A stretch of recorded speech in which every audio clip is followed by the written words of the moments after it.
This podcast is brought to you by Independent Building Advice. IBA acknowledges traditional owners of the land and waters this podcast is recorded on.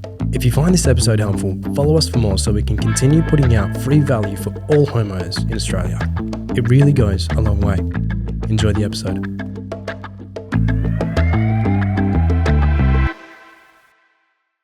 Today we've got a really exciting podcast and we're talking about one of the most pinnacle topics that we could talk about, and that is your home design, getting the flair into your home, what makes a great design. We've actually got one of the best designers, well, I think one of the best designers in Perth with us, Luke from Aria Home Design. He's going to talk to us about layouts, facades, how to get the best floor plan, the wow factors in your home, really take your house design to the next level. Luke, welcome aboard. Thanks for having me. Thank you very much, mate. We've collaborated on a few jobs, but before we get into that, let's talk about your past, who you are, what you're about. Give us a bit of a brief. So people at home know all about you. Well, we won't go too far back in my past. So, yeah. I guess where the introduction we had to the building industry was at an early age. I was probably, early 20s. I was in a drafting capacity. It was for project home builders. We worked for a few different project home builders along the way. Across that line, we've learned and picked up a lot of our efficiencies with what we implement into our business largely.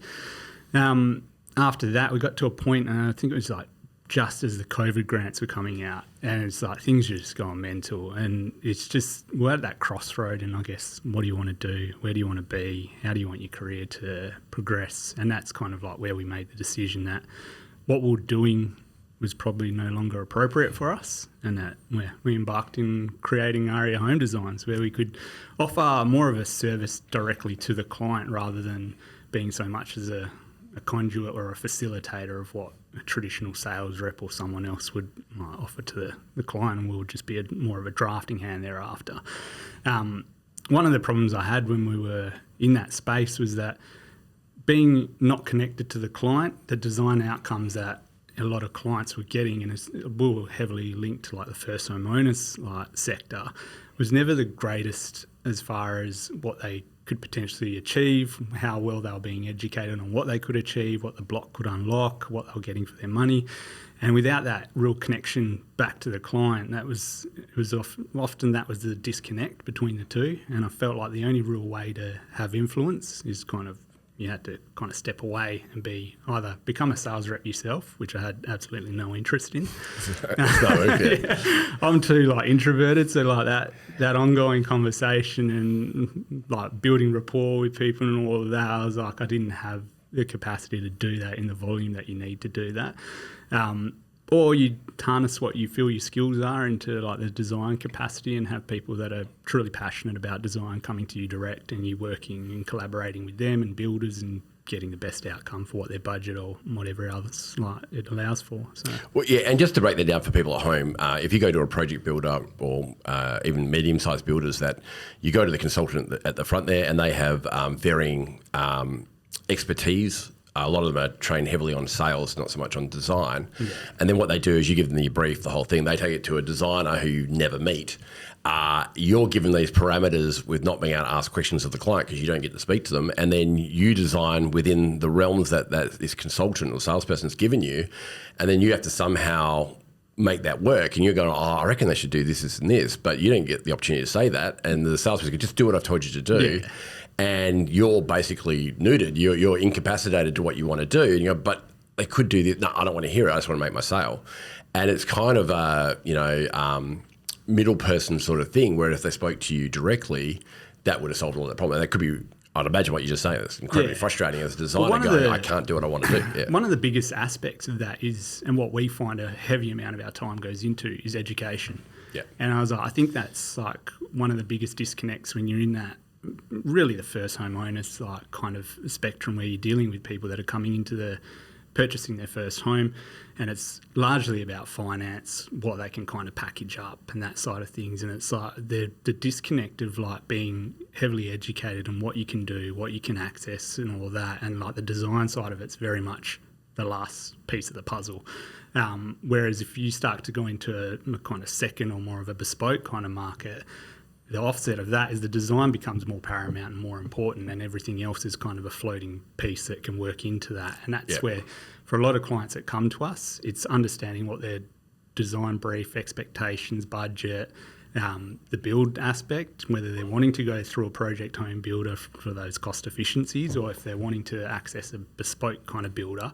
And it's like, all right, well, the education side is still paramount there, because it's like, if you don't understand what all these pieces look like, we can't give you the best advice. And it's like, largely as well, it's like, are we the best option for you? And I was like, or are you better off going direct to that project home builder and saving the money on the design fees, which you may not necessarily need? Yeah, absolutely. Yeah, and that's kind of like what largely our business is where people inquire.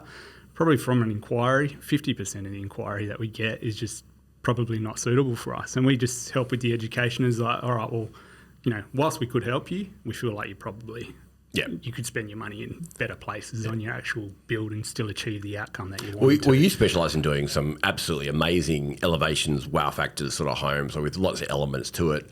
Obviously you've got a style, and we'll put links obviously to all your socials and website and everything like that. It's definitely worth checking out because you do some amazing stuff there. But you need to be unleashed and allowed to do what you want for the client. A, they have to have the budget. Yeah. B, they have to have the willingness to go down that path. But you're right. There's no point trying to fit a square peg into a round hole, because you know what you do. You know what you do well. If the client's the right fit, great. If not, you're better off putting them somewhere else. We do the same. If we're not the right fit for you, go somewhere else, because that's the right fit for you. But sometimes you just need that advice. Well, and that's like when we started Aria, that was, I guess it took a little while for us to get the identity of what we wanted to be and what we wanted to be about. And I think it's important that anyone that starts a business as well is very clear on what their identity, values, like branding, all of that side of things are going to be.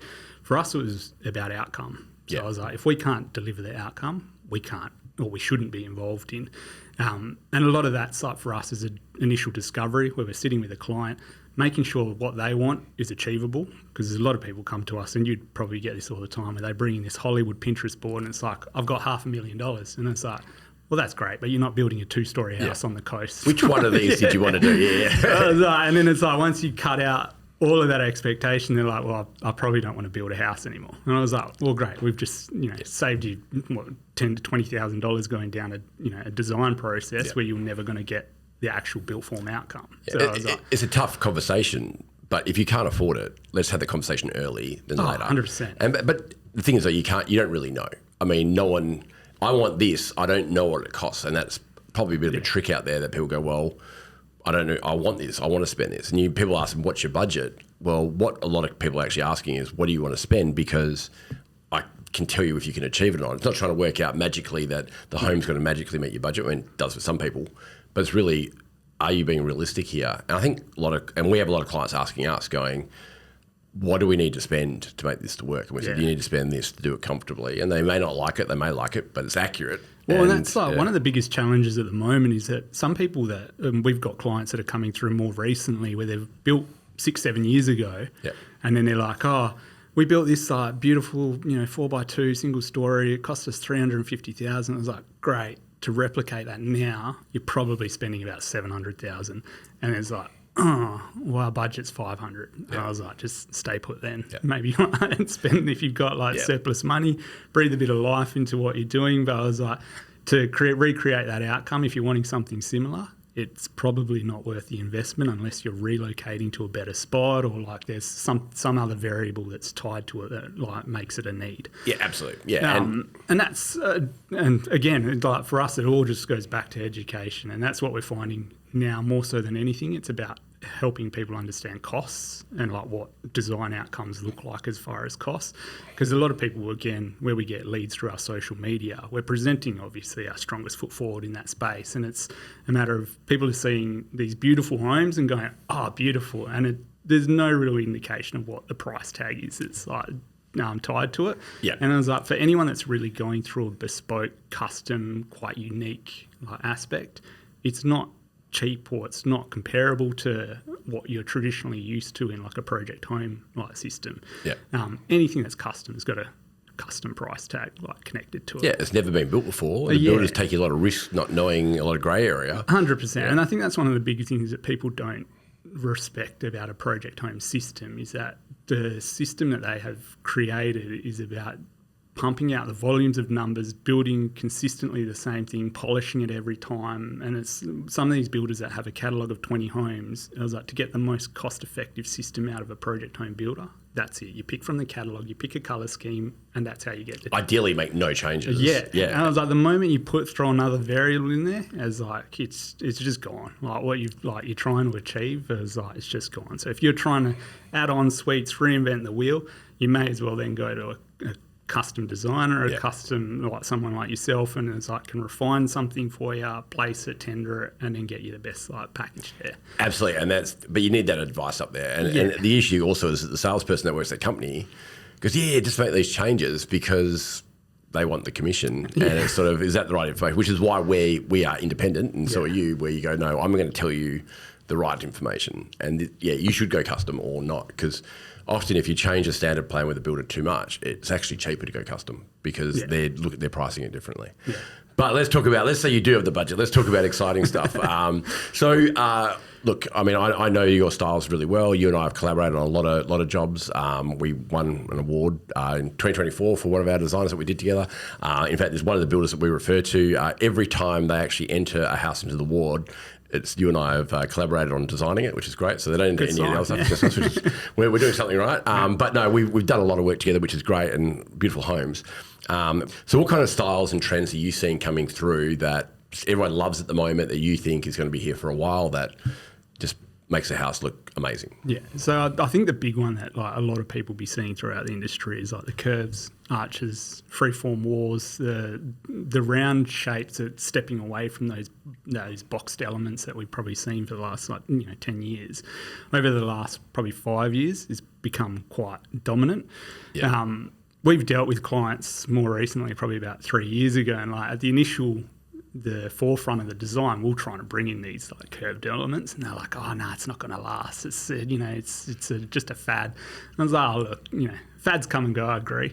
And I was like, something like this. The reason I don't believe, especially curved like linear walls coming in, is because it was too difficult. And I was like, the more and more people do things like that, the more and more it becomes standard as well. Absolutely. And so like one of the challenges with anything that's curved, free form, is because it's so much easier to build things in a straight line, whereas the more systemised people become with something, the more standard it becomes. Kind of like what double brick is in WA. It's because everyone does it. That's the cheapest way. The more and more we get used to building in stud frame or something else like that, the more cheaper that becomes, the more accessible it becomes, and then that starts to dominate the industry rather than double brick. Well, it's fear of the unknown as well. Like if the builder doesn't know how to do something because they haven't done it before, they're going to throw money on it to make it, I'm going to cover myself here, or an estimator will. But as the industry is more familiar with it, okay, well, we know what that is, so let's be more tighter with our money. The other big one that we see, I mean, for us in like the market that we kind of deal with in that sector, is that people have budget to allocate to like a really beautiful front elevation, and that's kind of where we always, with our clientele, is that we kind of make sure that they want that when we're kind of taking on new clienteles, because for us is like it's an ability to showcase your personality, you as the homeowner, but also if you're spending that kind of money, like for me, I'm like, not so much showboat it, but like showcase it. And I was like, let it have that street appeal. Let the cars slow down when they're coming past your house, or the people walking their dogs stop and like, oh, look at that. And the dog too. Exactly. So it's one of the like really, what I feel like really rewarding with our own house that we've just finished is the amount of people that walk down our street and you see them slow their walk. They're pointing at aspects. We've got the tower doors, the seamless garage door, and it's one of the things, anyone that comes to our house, it's the first thing they comment on. They're like, "Oh, I love your garage door, it's so beautiful." And we always straight away like tower doors, and anything that's to that level, it costs money. But to me, I was like, where do you invest your money in your house? And again, that's one thing for us was really important, because we're a design business. People that come to our house, it's important that people see a showcase of what we do and whatnot. So to us, the investment was worthwhile there. For other people, they go, nah, that's way too expensive for saying, how's my car? And I was like, I'd rather put that money into a more beautiful kitchen or something that I'm going to use day to day. And like for us, that's all part of the process of exploration. Is like, that's fair. And like if you see higher functionality in that aspect, let's go and like invest the money there. There's no right or wrong. It's what you think's best for you. Yeah. Well, and I think that's the beauty of the custom space that we deal within is like what works for you, and that's what it's largely about. Is that you're investigating and understanding what the lifestyle is of a client, where they see high function, high reward. Are they more about the built form of something and having the aesthetics be more dominant than the actual functionality? Whereas like for us, we're all about function. I've got like 3 young kids, and it's like for us, we're busy lifestyle, so it's like things need to help us like amplify and escalate that. Where a retired couple might be, we use this room of the house and our bedroom. The rest of the house doesn't need to be important, so we're going to inject a huge amount of money into those things where we're going to spend 80% of our time. And it's like, that's what works. It's well thought out and it's planned. Yeah. And that's, for us, like that's one of the beauties. I mean, and leading back to design trends, that's kind of one of the things that we see is people are largely now, even as we go further down to like maybe a 700K budget, people are willing or want to spend money on their front elevation to give that appeal and give that, like, this is what we're about, this is our house, and like, not the showboatiness again, but like, you know, just something that really expresses their personality. So when they're inviting their guests or their friends and family over, they've got something as a true statement when you're first coming up to like entering the house. It's like, oh wow, look at what these guys have done. It does make your house proud. You know, you do see it every single day. You don't see all elements of your home, but you see it every day. And that colour bond ad with the guy getting the paper and he looks back and, oh, this is beautiful. Yeah. That was a great ad, and that's a great example of your front. But I do think it's precious when you see a photo, or, you know, like every year we take photos of our kids going to school and we have a photo at the front of your home. That's in the background, but that's the part that's giving you that symbol of your home. And you don't need to spend a lot of money to make it look good. I mean, you can draw a lot of money out and make it look amazing, but just it's different, having different elements to it. But I think it's worthwhile putting a bit of money into your front, especially like I may often make a joke. I don't think many people are going to go through you know, in the future going, oh, really, they nailed it in the early 90s with that render at the front. You know, oh, they went two-tone. Oh, my gosh, it's the best time ever. But that element, that feature to it, I mean, I live in a California bungalow home. I love the elements to it. Yeah. There's a modern version of, put a bit of style behind it, and it makes you house proud. It's great for resale. It gives you the street appeal. It's amazing. And also, so it encourages other people on the street to also do the same thing, which increases the value of your street as well. But it's interesting, like you say, like, where you talk about houses that are from a previous era, is that as you go to like more the 1940s, 1950s homes, is that they had a very similar philosophy back then, where they had a lot of detailing, fenestrations, and like the front of your house had a huge amount of detail and expression and character in it. Yeah. Whereas like through, you know, probably the last 30, 40 decades, it's like that's kind of became more of a bespoke aspect of like architecture, whereas like only the higher end can afford that. Whereas like for us, is that we kind of reevaluate it and go, well, for me when we're designing a house, I always go have 3 key aspects that are the winning points of your home. So I always try and get clients to be on board with the front elevation being one, but then internally have something that again is a feature, that's a statement piece or something like that. So it might be a bit of cladding in your entry as you come in as a focal point or something like that, or as you go into your TV area, it might be some feature cabinetry or something that, you know, really like sings home about the character of the home. But to me, I was like, if you've got those 3 key elements, your house will stand out. It'll look beyond a standard cookie cutter home, and it'll give that kind of considered architectural presence is what you're trying to achieve without going to break the bank for it either. So I was like, so I think it's huge. We often get people say to us, I don't want it to look like or feel like a display home. Yeah. I think they're the elements that give you that architectural feel to it, where you've got, okay, we thought about this room. It's not just the front, kitchen, bathroom. Well, it's just you've actually tied it through your home. Yeah. Which we've done with designs with you as well. We've done face brick at the front, then we've done face brick goes into the entryway, then face brick with the fireplace, things like that.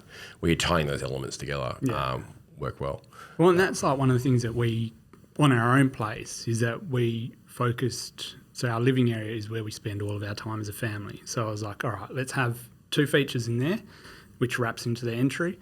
And then the other feature was our front elevation. And with our front elevation, the garage was really the only thing that we spent money on. Yeah. Outside of that, though, it was how you just balance the proportions and you set the house up in its like built form correctly is enough to sometimes define the the structural and architectural presence of it. And I think for us is that once you get that right and that's balanced, I was like, it's kind of like what I explained to people with steps. The reason why you have to have steps in a consistent height is because the brain instinctively, once you've gone past 2 steps, it understands you don't have to think about walking up a flight of steps and then you just go up. And it's the same way with architecture, is that when things are balanced proportions and have their symmetry in like certain elements, the brain identifies that same way as a beautiful face is always perfectly symmetrical. Yeah. It's the same way in architecture, is that your brain instinctively knows that it is pretty or unique, or like can identify that. And I think that's like one of the things where people are working with good designers, is that they're the 1%ers that they get right, and you'll never know it, but when you're in your space it feels comfortable.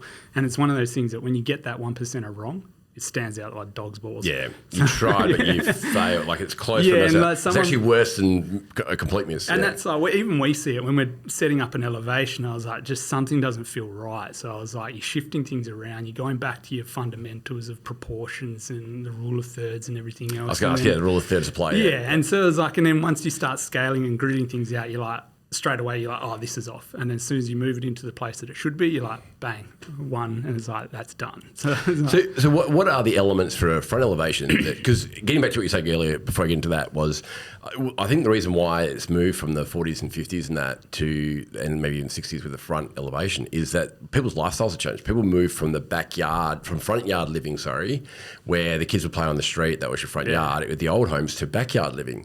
So you're not seeing it, because in the old days, you're at the front, you've got this cool veranda, big veranda. Like my house was built in 1939, and big verandas at the front, because you're watching your kids on the street playing with the other kids, and your backyard wasn't for that.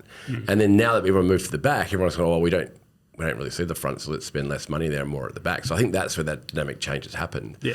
And that's where people have spent less there. But to make a good elevation pop, have you got some rules that you think that people should apply to that? Like, one of the ones for example, that I recommend is you have 3 different elements at the front, or textures, where you might have a face brick and a render and maybe some cladding or something like that. I try 3 is normally good, or even if you have 2-tone render, just try to break it up. Yeah. What do you got, some of your thoughts? So like our big one's materiality. So it's the composition of materials, as far as, for us, like 2's good, 3's great. Yeah. So I was like, the third, like if you have, for a lot of what we do is coastal.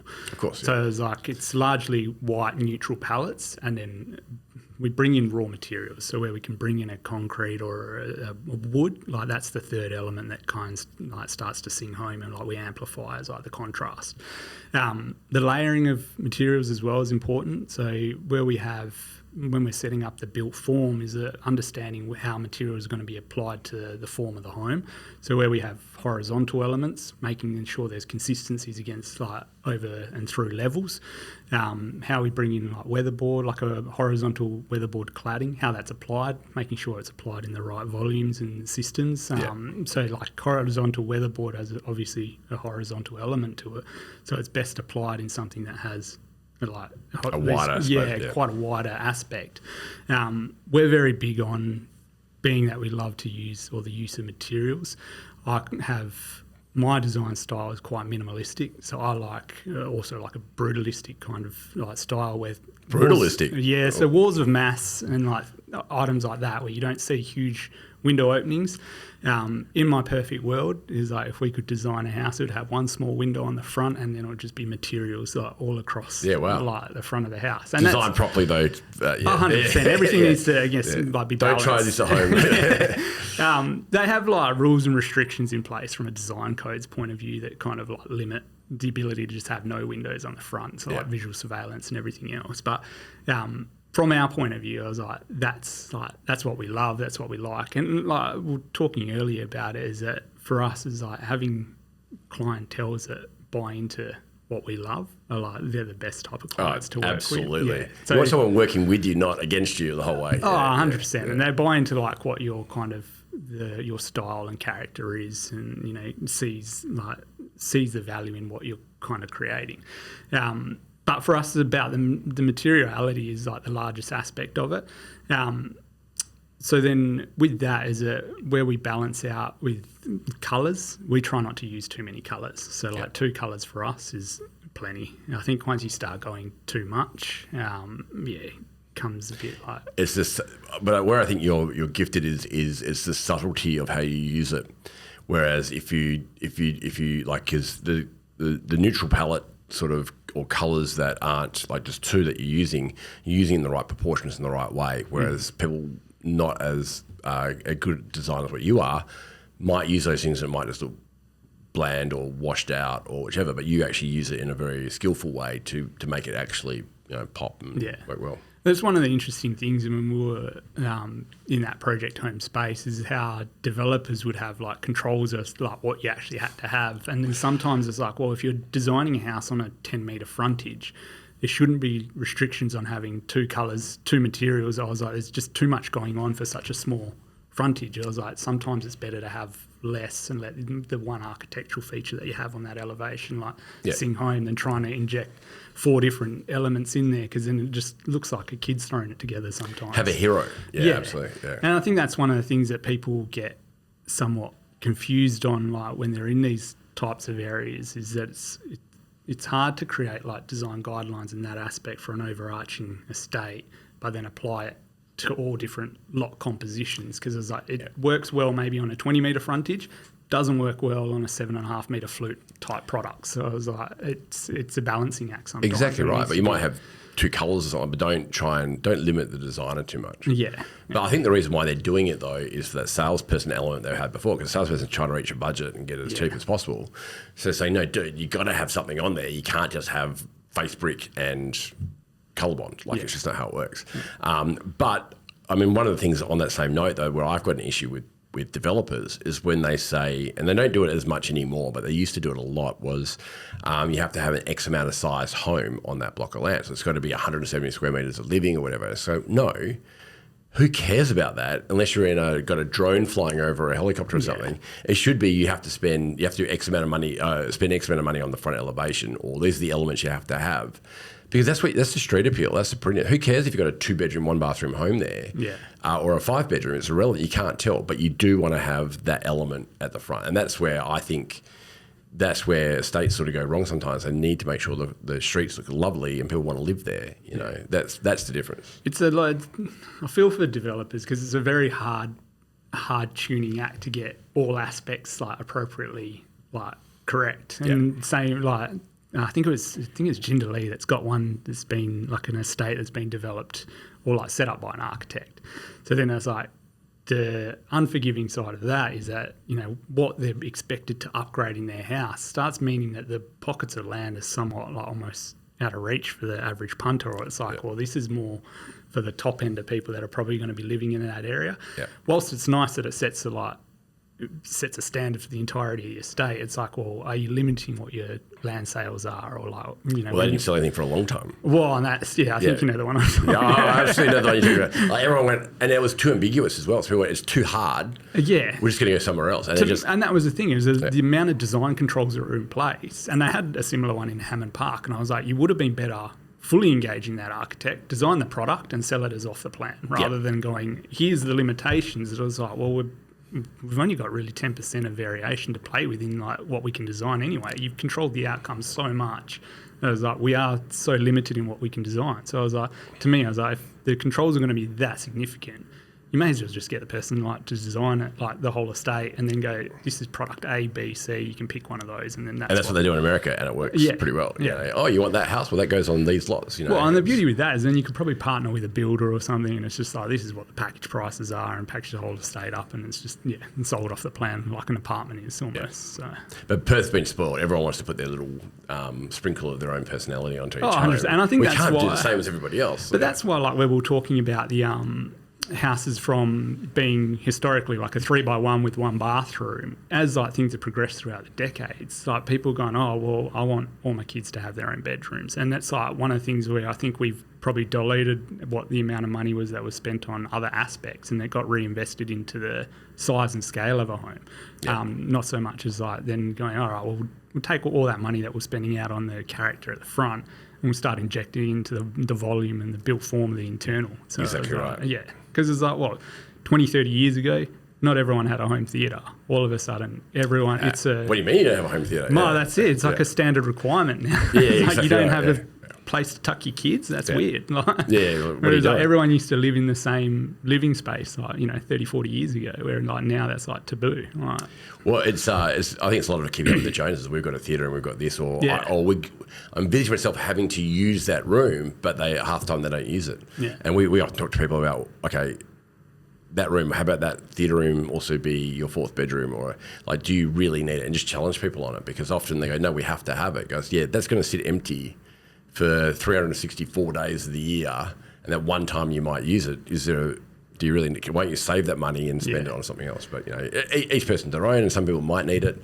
But that's like one of the conversations we have with a lot of people is when clients that come to us and they're a family of 4, so they've got 2 kids.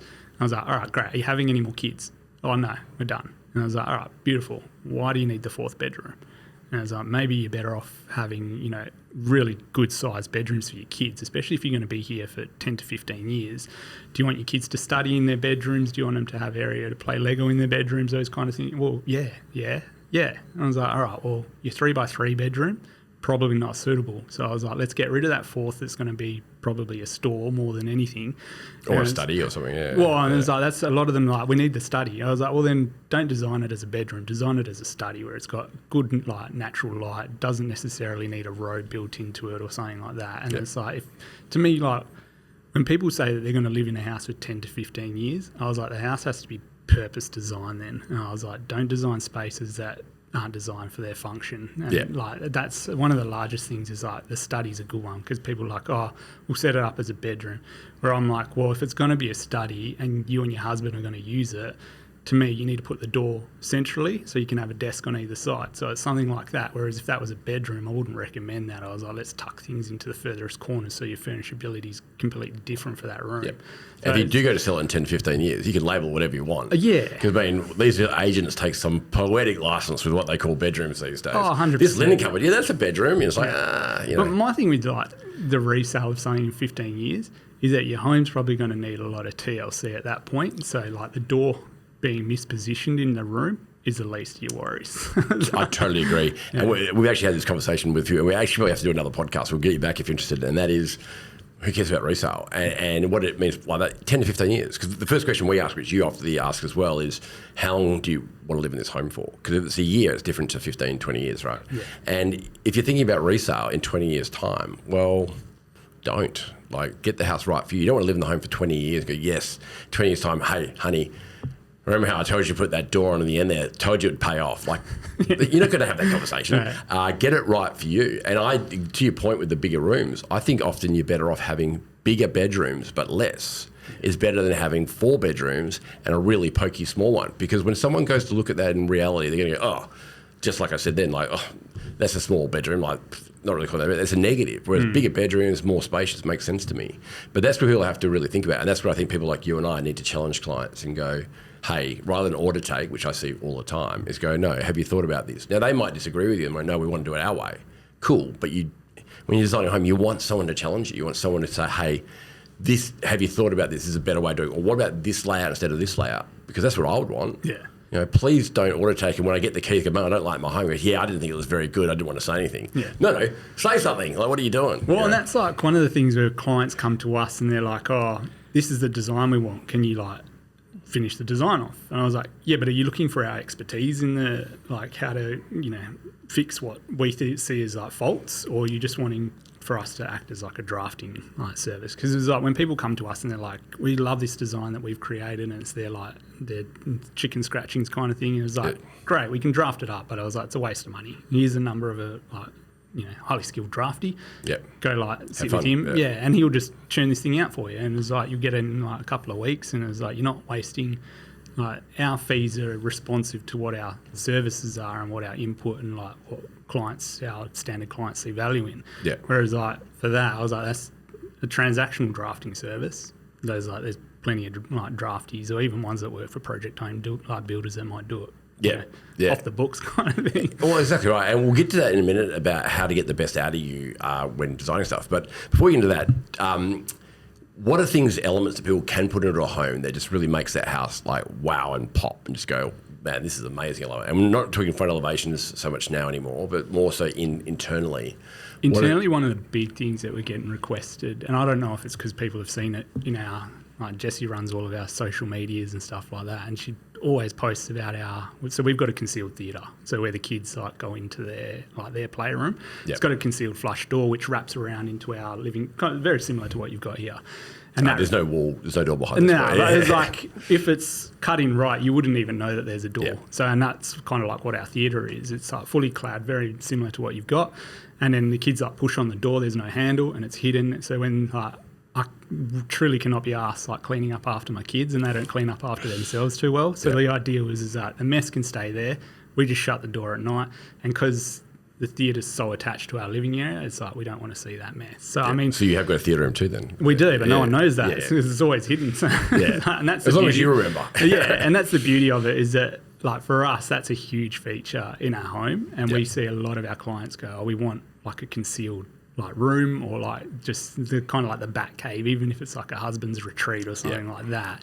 It's like that element coming in, whether we do it through like vertical like timber elements, or you're doing it in like a veneer or like something like that. Yeah, it adds that feature. We've had it done a few concealed sculleries lately. Yeah, where it's the kitchen and then you open it and it goes into it's all the vertical paneling, and I think that's one of those things is that people don't understand like what's behind there, but then when you do it, it's like, oh, that's cool. Like, same with like pocket doors, where you have a pocket door on like a kitchen, like coffee nook or something. Quite expensive to do, but it's just that thing where it's like you can keep it open in a high functioning time, like breakfast, you open it up and it's there.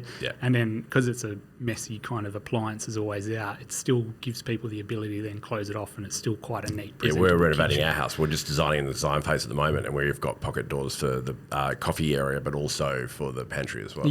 And that's like one of the big things that we look at, especially with kitchen design, is that if people have like young kids, or like they've just got like highly active like lifestyles where the kids are playing sport, mum's like rushing around, or two like working like parents in their house, it's like you don't have a huge amount of time to clean up and bring that kitchen back to the state that you probably like designed it as. You're gonna pretend. So I was like, for us, is like that's where the scullery or larder or like that second kind of offshoot kitchen's really good, because then you can have all your appliances, your toaster, all the coffee machines, all of that can all be out. You can have your kids' lunch boxes set up, whatever it is. That can be the mess, and then your kitchen can always stay presentable. So if you're someone that comes in like from a hard day's work, you go into your kitchen and you're like, this that is my favourite. Is such an important point when you come home and you go, oh, my kitchen's like a pigsty. Oh my God, thank God, like the kitchen's neat, or I can work in this space and I know what's behind that door. That moment is massive. And that was like for when we're doing a lot of homes near the coast, that's one of the big things that we say to people, is that if you're going to access your house after coming back from the beach with all that mess or something like that, to us, it's like really important that maybe you design in like a mudroom or a dump zone or a laundry off your like the garage that you walk through into your house. So it's something where you can kind of rinse off, sand, like get it all out of there, dump your like mess and stuff in the laundry or your mudroom, and then at least as you're like travelling into the space that you're going to be doing your everyday living, you get into a clean like space that's easier to keep tidy as well. And that's like where we talk about people with young families. It's very hard to control that, or almost impossible. And so it's like having a living room or a kitchen that then has been designed to function with that like stage of life is like important, and it's like that's where it's like good from a design point of view. Is like, or have you considered that? Have you brought in those elements that are going to help you mitigate the mess, or like where you may not have the time, or like unless you've got a cleaner, your house isn't going to look perfect like every day of the week. If you're and someone drops in, you want it to look well. Nice, and that's the thing as well, of like those type of clients that are like, we love to entertain. Our house is always the central hub where all of our friends come. I was like, all right, well, you don't want to every time your girlfriend calls you for a wine, you don't want to have to quickly run around your house and like hope the robot vacuum's like done its job kind of thing. I was like, you want your house to kind of be designed so you don't have to do that, and that's like to us that's the beauty of like bringing everything in that room and close it. And like dump zones, like it's an easy way to just pick things up and deal with it tomorrow. Well, a couple of homes that we've designed together, actually, we've had one where you walk through the garage, you walk through the laundry, then it walks into a drop zone area. Then you walk into the study nook area, and then you're into through the scullery in the kitchen. So you got the whole family. So as you're walking through, the kids got dirty stuff. They chuck that into the laundry or whatever it might be. Then they walk through, they drop their school bags off. Then the mum and dad, whoever's coming home, can put their office stuff away. And then you go into the scullery, so if you've got shopping, you put that away. And this is over just a short period of space. And by the time you've got to the kitchen, you've actually offloaded half your stuff. Well, and it's just a great wallway. And I've had so many clients go, I want that. Yeah. And that's the beauty with that as well, is that you, the homeowner, will generally access your house through your garage and through that navigation point. So your then entry or your foyer or whatever you create at the front where you greet guests, that's always going to be tidy, clean, like free of like all those disturbances. Your kids hopefully don't go down that end of the house. Well, you're going to use it less normally then. Yeah. And so it was like the whole idea where it's like, oh, that's a mess corridor. It's like, well, the only people that see the mess is like you and your partner and like your kids. So I was like, who cares? It was like at the end of the day, unless you're like a neat freak and everything's got to be controlled. And my wife's a little bit like that. So it was like, I imagine you're a little bit like that. I'm definitely not. I would picture that, I'm just shoot by the hip. I'm like happy with it, whatever. I can look at a room and my wife will go, oh my God, it's a mess. I look at it and go, what's wrong? Oh, it's perfect. And she goes, there's that's, yeah, but besides that, it's perfect. Yeah. She goes, yeah, but what about that? I just don't see mess. The only one that irks me is like the kids' toys. I was we've designed this house, so like our core living kitchen area is like for kind of us. And it was like the kids' wings, like not detached from it, but it was like it's been designed in zones. So I was like the front of our house is me and my wife's. Central living's like our whole family space, and then from the theatre back is the kids' wing. So I was like, create your mess there, then we don't have to see it. It's out of mind, out of sight. Perfect. And that's long-term good layout. Yeah, and I think like for us, that's one of the fundamentals is when we're designing a house, is that understanding your stage of life for today, but then it's like also if you're going to be here for 15 years, what do those transition stages of life look like as well? And then how does that house need to adapt to how those like different aspects of your lifestyle is going to change across that? Because kids from 2 to 7 are very different from 10 to 18. And I was like, they don't necessarily want to be around you so much when they're 18. They want their own privacy. They want their own like retreat, seclusion zone. And then like you probably go, all right, well, I'm glad that upstairs is the kids' wing. We don't have to listen to them, deal with them. They can punch on and do whatever they're doing up there. And then like our downstairs zone is, me and my partner's zone, and we've got our own creature comforts down there that are always clean, and we can control that. And it's like, and they're like one of those things that we kind of look at when we're setting up the design. It's like, what does it need to do today, but also what does it need to do tomorrow? So, well, we've got 5 stages that we look at is getting your first place, just a couple, single or couple, and then you got young kids, then you got teenage kids, then you got new one that's really big at the moment is kids that are young adults, and they're going, we're not moving out. In fact, my boyfriend and girlfriend want to move in. And they're not leaving, and the last one is downsizing. And in those 5 stages, very similar to you, is if we meet someone in one of those stages, we ask, how long do you want to live in the home for? And then we not only address their current stage, we also address their next stage as well. Because you've got to grow out of that first stage. They're very different lifestyles. Like when they're young, you want to be near your parents. When you're, as you just said, teenage, you want to be away. How do we cater for both so the house is going to last, not 2 years from now, you go, this is terrible now, let's move. So I think that's good future planning. And so just before we move on, the hidden door bit, a great way to do that is do a hidden powder room or toilet door. So that when you got people out for dinner, you just go, the toilet's just up there, go for it. But you don't tell them it's a hidden door. So when they spend 15 minutes looking for it, because I told you it's just off the hallway. Like, what are you talking about? And then you see it. They go, please show me where the door is. But maybe don't do that. It's up to you. So what other wow factor things in homes that you find that people just love? Or we find sort of like vaulted ceilings is probably another one that's like being like heavily requested. And for us, what's for people at home? What's the vaulted ceiling? So like the higher raised ceilings, and then what we often see is that where we're raising it to a point where it's like maybe 10 courses, we're starting to bring in another element of like glazing on top to kind of break up the layers of the home. The issue with that is expensive to do. But it's still cheaper than a raking ceiling, though, depending on what height you're talking about. But a raking ceiling is obviously a raking ceiling for people at home, and then the skillion roof is actually on an angle, and then vaulted like the big. I love that big square. Doing it. Although it's a lot more expensive, it is still more cost effective than a rake.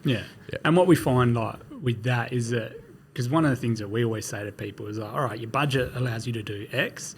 So one of the first things is like, if we go back to the quadrant off of the home, your master suite, what do you need in there as far as like what you want to inject from a budget point of view? The kids wing, if you've got young kids, bear in mind that they're probably going to destroy whatever you create back in that section of the house. So I was like, don't invest any money unless you need to. For a lot of clients, they're like, And it was like for us as well, there was like bare bones in the back end of the kids. You can put decals on their like walls. You can dress their rooms up easy enough. And then for us, it's like, where do you spend 80% of your time? So if you spend 80% of your time in your living area, inject the money in there. And so that's what we're saying is like maybe drop the ceilings in the front and back half of your house, and then you're raising it up in the core living area. And so like that's like another feature that, again, that we look at and we go like, well, you're creating quite a spacious volume in here. It's where your guests are going to predominantly be as well. So I was like, one of the things I always look at is like, whilst it's for you, it's also like a statement of who you guys are. So I was like, it's nice to have, if you have nice things, great with putting it in your ensuite. You and your partner are the only ones that really see that. But if that's somewhere where that's your retreat, by all means do it. So again, for my wife loves to like bath and relax, and if we're not together, she's like, "Oh, I'm going to have bath," and it was like 3 hours later, like, good on yeah, you just find it. But I was like, if that's their like haven or whatever, I was like, wherever you again spend your time, invest the money. So like for us is the other one's like steam rooms. Yeah. And I was like, I find it interesting because it's not something ever like resonated with me. But then it's like, you know, my wife, she always complains that we don't have a door on our shower to like retain the steam. Yeah. I was like, I'm not a fan of that. And she's like, when we used to have the glass door, I was like, you could smoke the whole thing out, and it was like great for your sinuses and everything else. Yeah. And I was like, okay. I was like, each their own. She's put a lot of time thinking into this, hasn't she? Well, it's one of those things where I'm like, but then you got to clean the glass, and like, it's that annoying like aspect. Well, it's aesthetics versus functionality versus like practicality. You know, it's all those things you look at. But skylights is another big one. I'm a big skylight fan. So I love a skylight where it really opens up the like ceiling, where it's not just like a small box out in like a big open area. Skylights above like staircases, those side of like kind of amazing. things. So like, on a void to get that space, and then you got skylight above it again. And it really amplifies like that open void like that you've got, and can really make like a central statement to the home, especially for your stairwells like centrally to like an entry foyer or something like that. Yeah, beautiful. Yeah. And that, I mean, light helps anything. But you're right. I mean, when people at home thinking about skylights, we're not talking about a tube light where it's just that little circular thing or maybe a square. We're talking like the big Velux funky ones.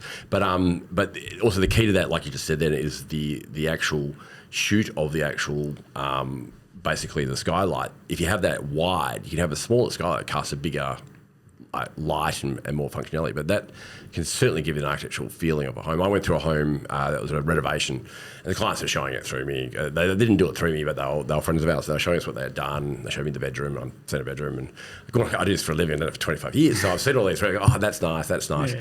And when I went into their main living, I went, oh my god, that looks amazing. They had this huge Velux skylight over the kitchen, and I just went, that just looks amazing. It changed the entire layout of the home, or the entire feel of the home, with this one big feature element. They're amazing. And like being able to bleed natural light into spaces, I think that's one of like for a lot of what we do, we use a lot of glass, like especially like living rooms. We have one of our like fundamental principles, and you're quite the same in like how you design things, is that the living area has a deep connection to the outdoor spaces, and through that we use a lot of glass, big stacking openings, stuff like that, especially like where people say that they love to entertain. That's one of the things we try and sell home, is that you have a really good connection from your like outdoor living area back into your living space. It's Australian lifestyle.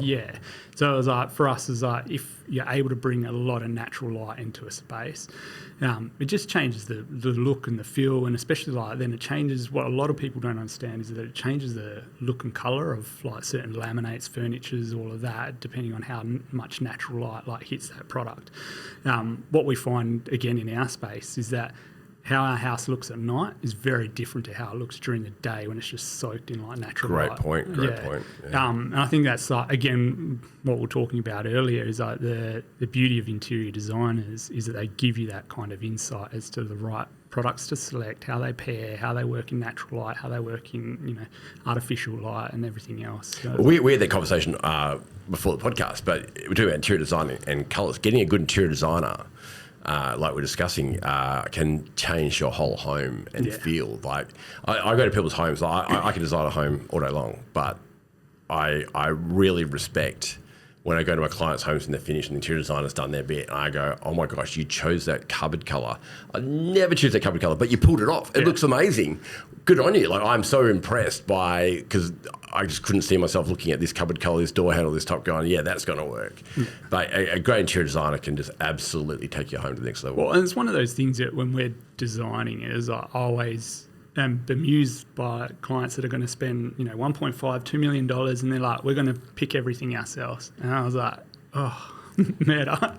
Unless you've got a background in that side of things, or it's like you've done it before and you're really comfortable with the outcome, I always recommend, I was like, for the cost of like getting a specialist involved that understands how colours like resonate and communicate with one another, the last thing you want to do is go pick a white for your walls that's got a blue undertone, you didn't know it, and you walk into this space and the entire thing looks blue because you picked it off a swatch and didn't really understand. Like, you're only spending hundreds of thousands of dollars, if not millions.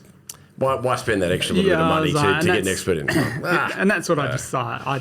I never understand. Like, we spend a lot of time trying to on-sell, make sure people to get the best outcome. As like, you sometimes need the best expertise. Yeah.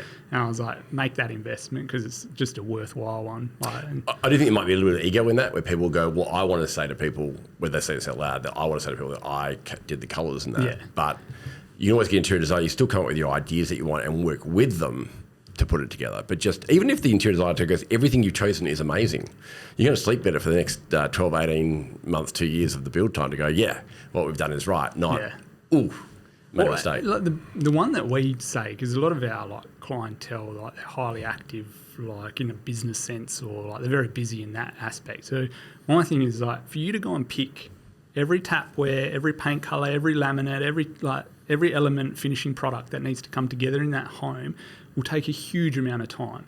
So I was like, what's your time worth? And I was like, is it worth what you probably don't understand is probably like 3 weeks worth of work?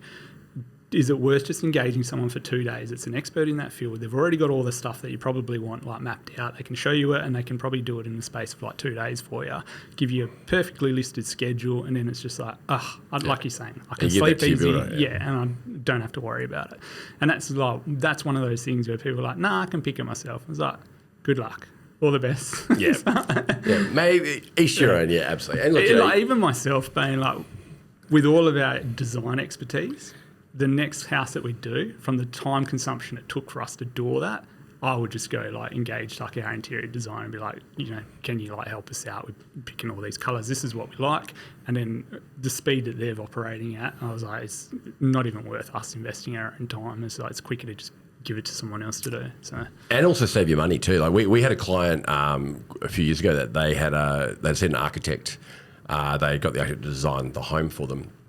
Did a great design, but when he sent it through to me, he goes, "Oh look, we've got a price too expensive." I've gone, okay, and the price. I said, "Well, how much was it?" He goes, "About $920," and I went, "Oh, okay." And then I had a look at the design, and I could see it was pretty up there. And his budget was like $500,000, and at the time, and it was. This is a couple of years ago, so it was money you wouldn't get that for these days. But we looked at it, and I said, okay, well, let's get one of our builders to price it for you. Got one of the builders to price it, and it came from $920 to $775. And because this builder was charging a fortune because it was an architect that he knew, and he knew that architect had expensive taste, so it was going to be difficult. So we got a different builder to price it. It came way further down, but it still was too far out of reach. So then we had a look at their specs, and this architect had pulled in it was glass doors for their showers that you couldn't even get in Perth. That was $3,000 a pop. And these tiles that they're getting from Italy or whatever, went, oh my gosh. So we got our interior designer in, and she sat down and she went through every spec item and goes, well, why don't we swap that out for this. And we've got pretty much the same home or look of the home, but with reasonable prices. Yeah. In the end, we got it down to $608. So we went from $920 to $608 for pretty much the same home without changing anything structurally.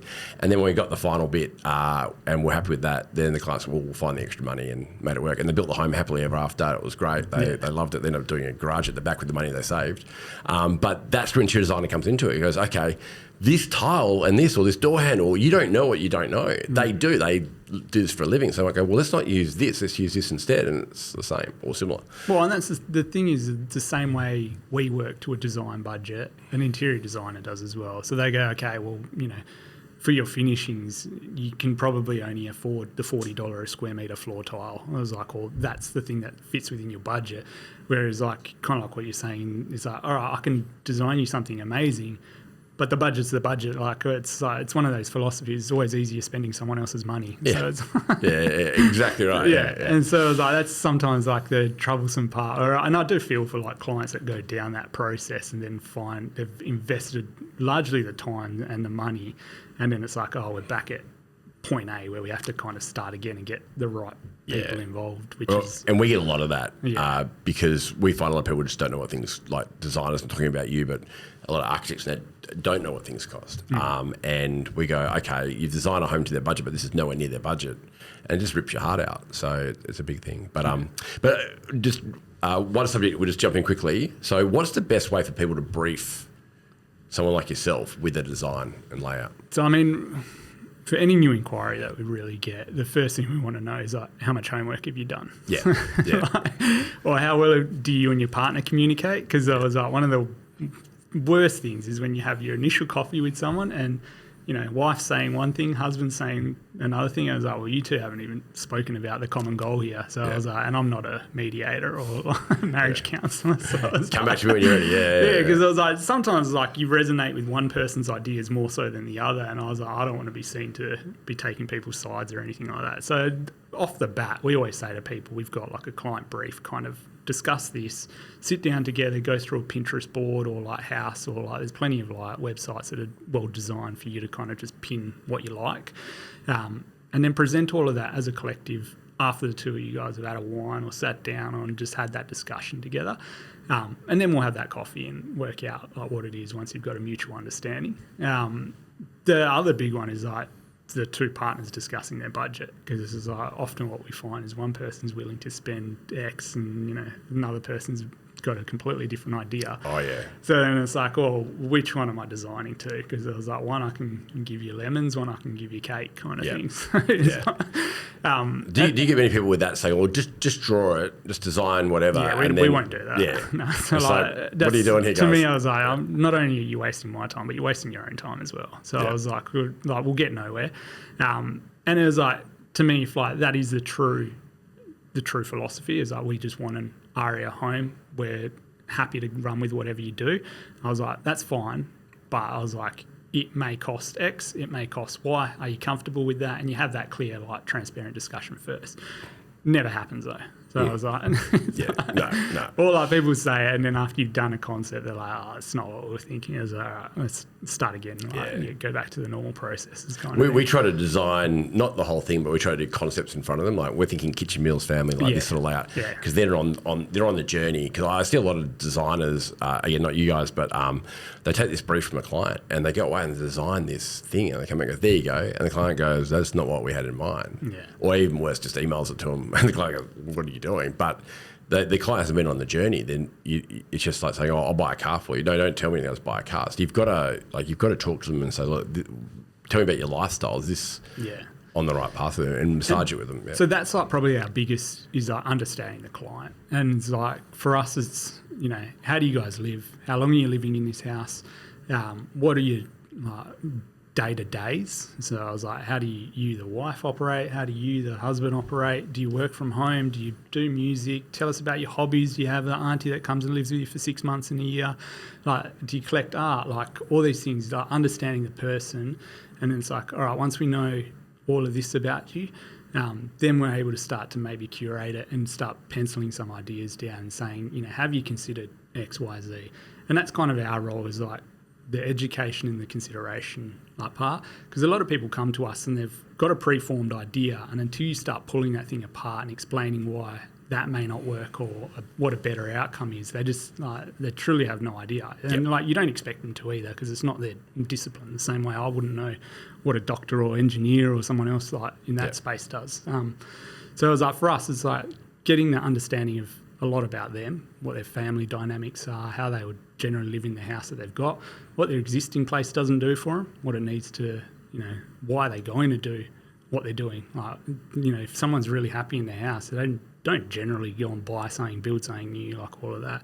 So I was like, there must be something in this house that it's not servicing for your lifestyle. Well, that's the motivator. Yeah, or it's like, oh, you've come into money and you want to go relocate into a better location for schools or access to the beach or something else. So it was like, what is that motivator? Yeah. And understanding as much as what we can, because then that helps us with the education and design process. And as we're doing the design, it's like, well, we're helping educate why are we putting this together in a certain manner and how's it facilitating what our ideas are of how it's going to facilitate and work with your lifestyle as you transition from today, tomorrow, and the years ahead. Yeah. Just on that, so because you mentioned doctor and engineer, I often use the analogy when I'm talking to my team here that we are like a doctor in the sense that people come along and they say, here's my problem. And we look at the symptoms and we look at that, and then you go, okay, and in your case, you might be looking at the land, the slope, the soil orientation, what they want, and you're diagnosing their scenario and the situation. Yeah. And then you're then going, okay, well, here's the solution. Here is what we want to do. So if a client comes to you and goes, hi, Luke, I want to catch up with you. I'm not feeling very well. Don't worry about checking me out. Give me these medication. You're going to go, nah, I need to ask more about it. And then if same thing, you had a couple and they're arguing over what medication, what's wrong with you. You go, well, let me find out what's wrong. I'm the expert here. Let me ask you the questions I need to ask you and then recommend to you the best solution for what you want to do. Because if you're just an order taker, in a doctor's sense, you're probably going to kill your client because you gave them the wrong medication, but you just took what they wanted. Yeah. I think you're the kind of person, if you want true help, you want to get the best possible layout and design, let you cook, let you do your thing, within reason to what they want. Well, and that's what we say to clientele is that, full transparency. When you're disclosing things to us, we're in a private environment. So I was like, whatever it is, and I was like, whether you and your partner don't like sharing a bed, doesn't matter. Tell us as much information as you can, because the more you can tell us about how you guys live, or what your day-to-day operations are, I was like, the better a house or better an outcome we can give you. Yeah. And it's for some people, it takes a while to break down that barrier, as it does with anyone. But then other people are like, fully understand, fully transparent, open up, tell us as much as they can. And you're there going, too much information. Whoa. Well, we've been told some weird stuff, but at the end of the day, I was like, power to you, because it was like, now you're getting... You're going, I'm into it. I was like, well, you're getting what you're after. So it was like people that want a bloody stripper pole in their bar room or something like that. You're like, no worries. But at least I know I've got to put anchor points. Do you have one in your house? No, just share but it's like, it's all those kind of smaller details. And then, the more and more transparent someone can be, the better and better an outcome. You're there to help. We're there to help you get the best result for you. Like you're saying, with a doctor, if you're not going to tell the doctor the right things, so I was like, you're not going to get the right diagnosis. So I was like, for us, it's very much the same. And one of the biggest things that we also do is understanding what the build component is of the house. So people that come to us and they're like, I've already got this builder. I was like, brilliant. I need to understand your builder then, how they operate, what they like, or what construction methodologies they like to build in, what they feel most comfortable with. Do they have their own drafting engineering team, all of that? Because if they do, we're probably only suitable for a conceptual design stage, and then you take what we've done, pass it to him and his team, and then they build you, or they take over from that point. Some people go, I'm on a building, and I was like, all right, well then our services might look very different for that aspect, because it's like you probably need us from the front end all the way through to probably the back end of construction, and us being a conduit to facilitate your approvals, council negotiations, contacts with engineers, energy efficiency, all of that. So it was like, understanding what the build process looks like is very integral as well to understanding what our scope of works and fees and services might look like to best kind of facilitate clients. And like we were saying, is when a client comes to us and they're like, we really just need a custom home design, but our budget's $600,000. It's like, whoa.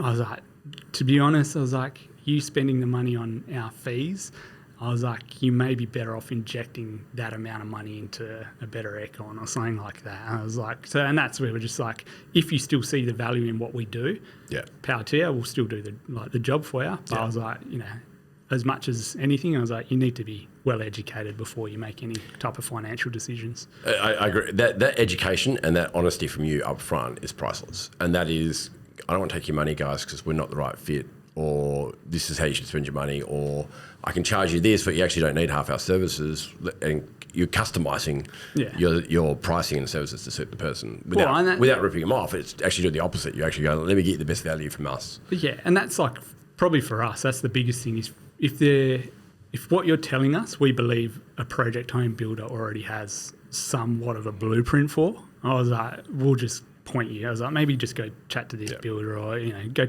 chat to Behan. He's probably got like a library of like stuff that would suit like what you're after. And then from there, they're like, for us, it's like, well, you've just saved thousands of dollars like on us, whereas like the outcome is probably going to be very similar to what you're going to get anyway. So I was like, at least with those thousands of dollars that you've saved, you can re-inject it somewhere like more influential in the house. But then going down about project builder area, you sort of like we've got 21 builders. One of them is a project builder, really. Yeah. You've got your own issues and elements with that you got to conform to them. But yeah, it's the right horses, right course. It's the right tool for the right job. Yeah, and that's one of the things is like a lot of clients come to us and they're like, oh, we don't want to deal with a project home builder. We don't want to be a number. We value service, communication, that side of things above all else. And I was like, we're happy to pay a slight amount of money more for that. And I was like, all right, well, beautiful. I was like, these are probably the builders that you want to talk to. You'll be able to directly contact the builder within reason. So I was like, maybe if that's the service and they're able to facilitate what that budget is, I was like, well, then, yeah, that's the right path for you. So yeah, I think for us, like when the design process, it's a bit of reverse engineering. I was like, what does the end look like and how do we scale back from there? Because I was like, for us, it's like, whilst we offer our business is largely tailored around offering the front-end administration services, so connecting all of that up to be able to give you a package of documentation to hand to a builder. If the builder doesn't need that or already has, there's overlap in what we offer, it's like, all right, well, maybe if you like what we do, we just do the conceptual design creative side and then you're able to pass that on to someone else. And it's like, we've done that with renovations where people are like, oh, we just love your facades. And I was like, but we don't probably need you for the rest of it. And I'm like, that's fine. Yeah, cool. I was like, we'll design you up a beautiful facade. You pass that on to your drafty or whoever you're working with, and like we're happy for you to like run the copyright of that and do what you need to. Just what you need in rock and roll. Yeah, and for us, it's just service based, really. Yep. So it was like, are we facilitating that and you're still getting the outcome? Great, that's like the end goal. So I was like, as long as we can, facilitate that and everyone's happy, then Make sure it works for us. Yeah, absolutely.